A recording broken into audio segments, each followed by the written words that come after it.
This is the Lone Creator YouTube. We hope this video helps. You start by opening the Snipping Tool, press the Windows key, type Snipping Tool, and hit Enter.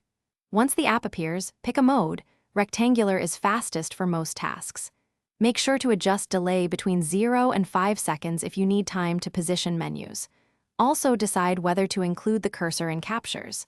These first, simple choices determine how precise your screenshot will be, so set them before you capture. It saves time and prevents repeated attempts. Now you perform the capture and immediate edits. Click New or press Ctrl+N to start. Drag to select the area if using rectangular mode, or tap a window for window mode. Once captured, use the pen and highlighter to annotate, pen for precision, highlighter for emphasis, and erase stray marks with the eraser. Crop or resize the image inside the editor to focus attention. When done, choose Copy to Clipboard, save as to store a PNG or JPG, or use Share to send it directly. For final steps, configure advanced options to streamline future use. Set a default save folder in Settings, enable the print screen shortcut if you prefer a key, and use delay to capture drop-down menus.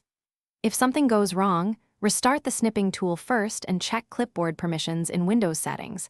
That fixes most copy or paste issues. If capturing still fails, use the print screen key or the snip and sketch workflow as alternatives. Both provide reliable fallbacks and keep you productive. Thanks for watching. Consider subscribing if we helped you.